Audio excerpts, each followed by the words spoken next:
Have you ever heard those wild stories about someone getting hit on the head and suddenly waking up speaking a language they've never learned? It sounds like something straight out of a movie, right? Well, today we're diving into the real-life case of Ben McMahon, an Australian man whose life took an unbelievable turn after a serious car accident. This isn't just a story, it's a journey into the deepest, most mysterious parts of the human brain. Back in 2012, Ben McMahon was just a regular guy from Melbourne. But one day, his life changed forever. He was in a horrific car crash that left him with severe injuries and in a coma for over a week. His family was terrified, gathered by his bedside, hoping and praying for him to wake up. When he finally did, their relief was mixed with utter confusion. Ben opened his eyes, looked at a nurse of Asian descent, and started speaking to her. The problem? He wasn't speaking English. He was speaking fluent Mandarin. Now, let me paint a clearer picture for you. The first words out of his mouth were, "Excuse me, nurse, I feel really sore here." Then he asked her for a piece of paper and a pen and wrote in perfect Chinese characters, "I love my mom. I love my dad. I will recover." Imagine the shock in that hospital room. His parents, who only speak English, were completely bewildered. They had to find a translator just to understand what their own son was saying. For the first few days, Ben couldn't speak a word of English. It was as if his native language had been completely wiped from his mind, replaced by Mandarin. So, the big question is, how on earth did this happen? Was this some kind of miracle? A glitch in the matrix? Well, Ben had taken some Mandarin classes in high school, but he admits he was never a star student. He knew the basics, like ni hao and zizi, but he was nowhere near fluent. He certainly couldn't hold a complex conversation or write intricate characters like he was doing now. His brain hadn't just magically downloaded a new language. So what was going on? Doctors and neurologists were fascinated. They descended on Ben's case, trying to unravel this medical mystery. Their initial theory centered on a phenomenon known as foreign language syndrome. This is an incredibly rare condition where brain damage affects a person's speech patterns, making them sound like they have a foreign accent. But Ben's case was different. He wasn't just speaking with an accent. He was speaking a completely different language fluently, while his native tongue had temporarily vanished. This led them to a more specific and compelling theory: selective aphasia.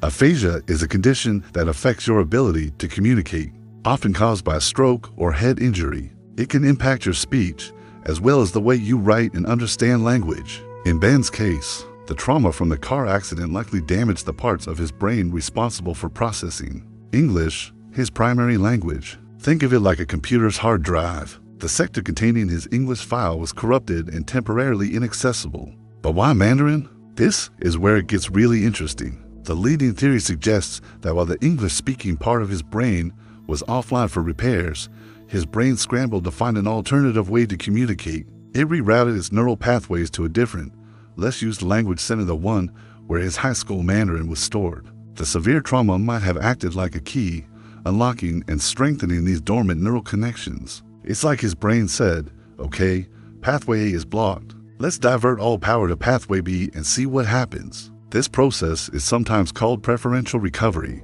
It suggests that in bilingual or multilingual individuals who suffer brain damage, one language might recover faster or more completely than the other. Often, it is the language that was learned later in life or the one that holds a strong emotional connection. For Ben, perhaps the stress and confusion of waking up in a hospital triggered a deep, subconscious part of his memory, while the conscious part of his brain struggled. The subconscious latched onto Mandarin as a lifeline. The brain's ability to reorganize itself like this is known as neuroplasticity. It's the brain's amazing talent for forming new connections and rewiring itself, especially after an injury.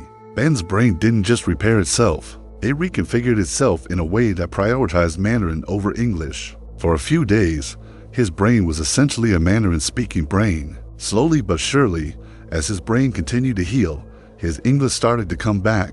It was a gradual process. At first, it was just a few words, then phrases, and eventually, he could speak fluently again. But something incredible happened.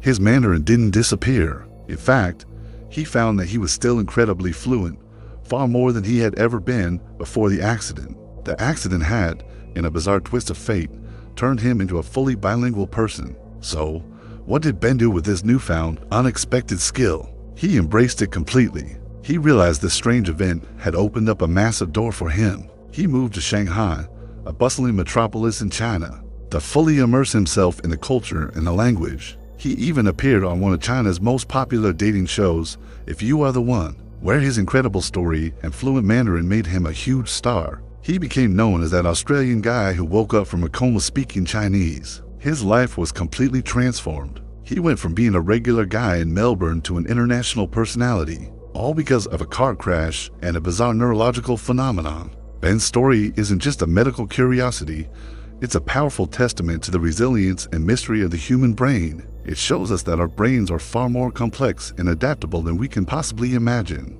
We often think of memories and skills as being stored in fixed locations, but cases like Ben's suggest it's more like a dynamic, interconnected web. An injury in one area can cause surprising effects in another. The final conclusion? Ben McMahon didn't magically learn a new language. The building blocks were already there, tucked away from his high school classes. The severe trauma of his accident acted as a catalyst, shutting down his dominant language pathway and supercharging a dormant one. His brain, in a desperate attempt to communicate and survive, rewired itself and unlocked a skill he never knew he truly possessed. It is a reminder that there is still so much we don't understand about the 3-pound universe sitting inside our skulls. Stories like Ben's push the boundaries of neuroscience and make us question the very nature of language, memory, and consciousness itself.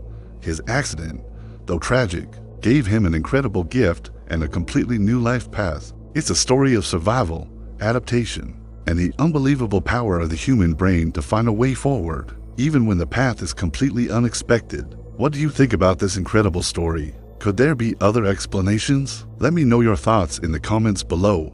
Thanks so much for watching, and if you enjoyed this journey into the mysteries of the mind, don't forget to like, subscribe, and hit that notification bell for more fascinating stories. See you in the next one.